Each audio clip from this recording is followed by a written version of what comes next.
Sir thank you sir 1 second sir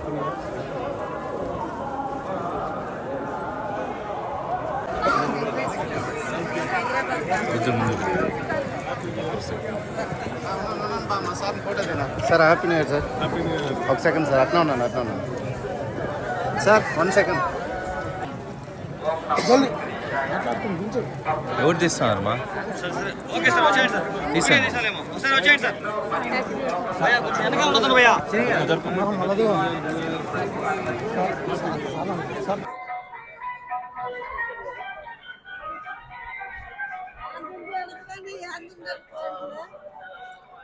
స్వామి కొంచెం side ఇవ్వండి స్వామి. Govinda side వచ్చాను.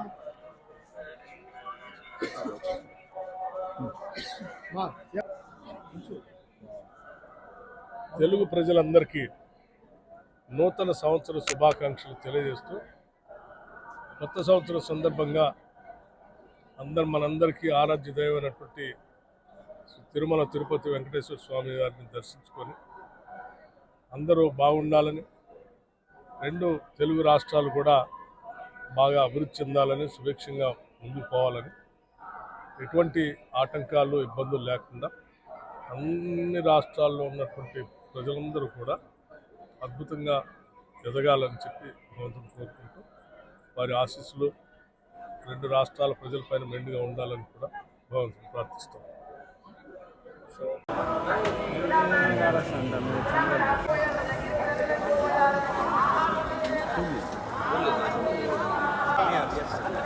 Happy new year sir. Thank you same to you. Boss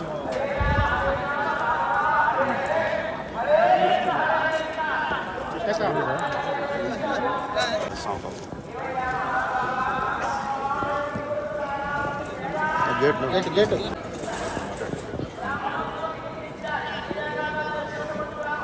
ఇదే బేదా. జై శ్రీమన్నారాయణ. ఓం నమో వెంకటేశాయ నమో.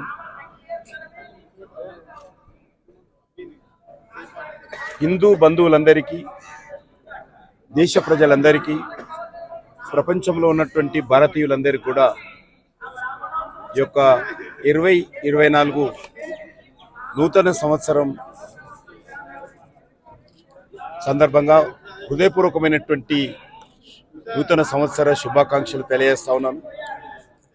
ఈ సంవత్సరము మన దేశానికి చాలా కీలకమైనటువంటి సంవత్సరం. ప్రపంచంలో ఉన్నటువంటి అనేక సమస్యలు ఈ సంవత్సరంలో పరిష్కారమయ్యే అవకాశం ఉంది. అందులో భారతదేశము కీలక పాత్ర పోషించనున్నది. అది ఇజ్రాయెల్ గాజా సంబంధించి కావచ్చు, లేక ఉక్రెయిన్ రష్యాకు సంబంధించిన విషయంలో కావచ్చు, లేక ప్రపంచవ్యాప్తంగా జరుగుతున్నటువంటి అనేక రాజకీయ, ఆర్థిక, సామాజిక నేపథ్యంలో కూడా భారతదేశము ఈ సంవత్సరము 2024 కీలక పాత్ర పోషించనున్నది.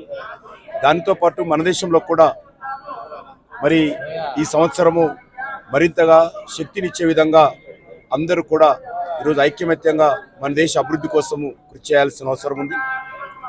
అదే కాకుండా ఈరోజు మహా సంతోషం అంటే 500 సంవత్సరాల నుంచి మనం పోరాటం చేస్తున్నటువంటి, 500 సంవత్సరాల నుంచి ఎదురు చూస్తున్నటువంటి, ప్రపంచంలో ఉన్నటువంటి హిందువులందరూ కూడా ఆకాంక్షిస్తున్నటువంటి అయోధ్యలోని రామ జన్మభూమి స్థానంలో భవ్యమైనటువంటి, దివ్యమైనటువంటి రామమందిర నిర్మాణం పూర్తయి ఇదే జనవరిలో 22వ తేదీ ప్రాణప్రతిష్ఠ జరగనున్నది. ఇది నిజమైనటువంటి దీపావళి పండుగ, మనకు నిజమైనటువంటి నూతన సంవత్సర శుభాకాంక్షలు. ఎందుకంటే ఈరోజు శ్రీరాముడు ఎక్కడ జన్మించాడంటే ప్రతి ఒక్కరు కూడా అన్ని మన యొక్క వేదాలలో కానీ, లేక మనకు సంబంధించినటువంటి అన్ని చరిత్రలో కానీ శ్రీరాముడు అయోధ్యలో జన్మించాడంటాం. కానీ దురదృష్టవశాత్తు 500 సంవత్సరాలుగా అటువంటి అయోధ్యలోని శ్రీమందిర దేవాలయము మరి లేకుండా ధ్వంసమైంది. మరి ఇన్ని సంవత్సరాల పోరాట ఫలితంగా, 500 సంవత్సరాల త్యాగాల ఫలితంగా ఈరోజు అయోధ్యలో మరి రామమందిర నిర్మాణం జరగడము, మన కళ్ళ ముందే ఆ యొక్క రామమందిర నిర్మాణానికి సంబంధించినటువంటి ప్రారంభోత్సవం ఇదే నెల జనవరిలో 22వ తేదీన జరగనున్నాం. కాబట్టి హిందువులందరినీ కోరుతా ఉన్నాను, మీకు అవకాశం ఉన్నప్పుడల్లా వెళ్ళి అయోధ్యలోని రామమందిర నిర్మాణం దర్శనం చేసుకోండి.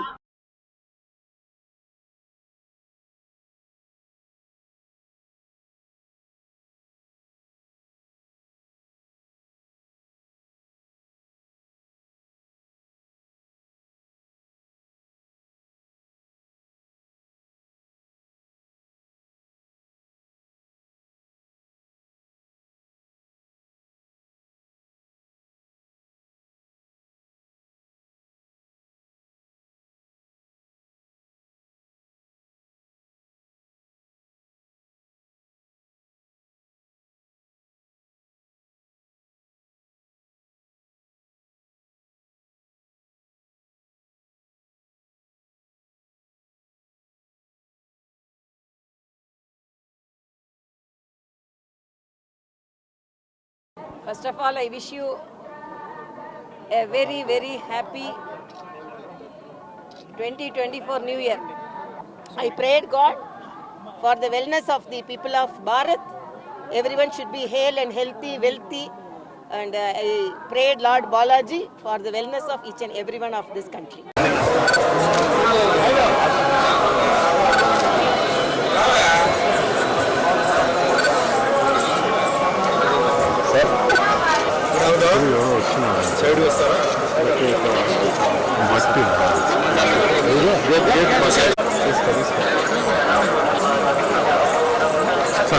అందరికీ నూతన సంవత్సరం శుభాకాంక్షలు. Wish all very happy new year అండి. ఈరోజు చాలా సంతోషంగా ఉంది. ఈరోజు జనవరి 1వ తారీఖు వైకుంఠ ఏకాదశి ఆఖరి రోజుకి ఈరోజు ఇక్కడ భగవంతుడి దర్శనం దొరికింది. దానికి మా తిరుపతి నారాయణ గౌడ్ గారికి ధన్యవాదాలు. అలాగే చెన్నై నుంచి నాగభూషణం గారు ఆయన ఫ్యామిలీతో వచ్చారు. అందరికీ ధన్యవాదాలు. సో అంతా ఈ సంవత్సరం అందరికీ బాగుండాలి, అందరికీ మంచి జరగాలి, అందరికీ ఆరోగ్యం బాగుండాలి, ఆదాయం బాగుండాలి. మరి రాజకీయ నాయకులు వాళ్ళందరూ ఈరోజు చాలా మార్పులని వస్తున్నాయి. ముఖ్యంగా మా తెలంగాణ ముఖ్యమంత్రి గారు రేవంత్ రెడ్డి గారికి భగవంతుడి ఆశీర్వాదాలు ఉండాలి. ఆయన ఇంకా మంచి అంటే తెలంగాణ భవిష్యత్తుకి చాలా మంచి ఆయన పనులు చేయాలి. ఎప్పుడూ ఆయనకి మేము సహకరిస్తాం. అలాగే ఆయన కుటుంబ సభ్యులు కూడా అందరికీ ధన్యవాదాలు. అదే మాదిరిగా ఇక్కడ కూడా ఆంధ్రాలో కూడా అందరికీ మంచి జరగాలి. ముఖ్యమంత్రి జగన్ గారికి కూడా భగవంతుడి ఆశీర్వాదాలు ఉండాలి. అన్నీ ముఖ్యంగా పేద ప్రజలకి బాగా జరగాలి. అందరూ సంతోషంగా ఉండాలి. అందరిది ఆరోగ్యం, అదిగా వాళ్ళ ఆదాయం కానీ ఉద్యోగాలు కానీ ఏదైనా తప్పులని జరిగి ఉంటే అన్నీ క్లియర్ అయిపోయి అందరూ సంతోషంగా ఉండాలి. అదే మాదిరిగా నాకు ఇప్పటివరకు ఇచ్చిన నిర్మాత, దర్శకులు, నా అభిమానులు, టెక్నీషియన్స్ వాళ్ళందరికీ పేరు ధన్యవాదాలు చెప్తున్నాను. ఇది 46వ సంవత్సరం నాకు సినిమా ఇండస్ట్రీకి వచ్చి. భగవంతుడి దయ వల్ల 10 భాషల్లో యాక్ట్ చేశాను. తెలుగు సినిమాలు హీరోగా 100 సినిమాలు చేశాను. తమిళ్లో 50 సినిమాలు, కన్నడలో 50 సినిమాలు చేశాను. అందరికీ ముఖ్యంగా ఈరోజు ఇంత ఒక స్థాయిలో నేను ఉండడానికి ముఖ్యంగా నా అభిమానులు వాళ్ళందరికీ భగవంతుడు ఆశీర్వాదాలు ఉండాలి.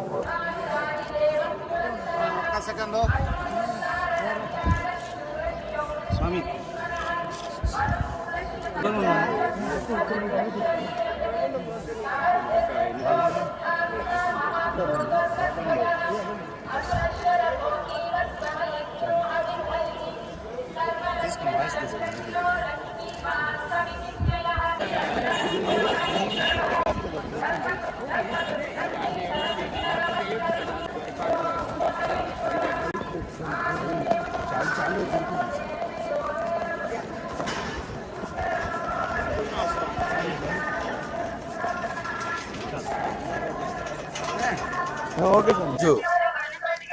వైకుంఠ ఏకాదశి ద్వార దర్శనాలు ఈ రోజుతో ముగియనున్నాయి.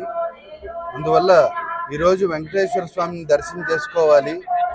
పీఠం చేపట్టే ప్రతి కార్యము కూడా వెంకటేశ్వర స్వామి యొక్క అనుగ్రహంతో దిగ్విజయంగా ఆ పరంపర కొనసాగాలని మనస్ఫూర్తిగా భగవంతుని దర్శనం చేసుకున్నాము. అలాగే ఫిబ్రవరి 15వ తేదీ నుంచి 19వ తేదీ వరకు జరిగే మా పీఠం యొక్క వార్షిక మహోత్సవాల యొక్క ఆహ్వాన పత్రిక ముందుగా వెంకటేశ్వర స్వామి పాదాల చెంత ఉంచడం అనేది అనాదిగా పరిపాటిగా వస్తుంది. అందువల్ల ఈరోజు మంచి రోజు. మా పీఠం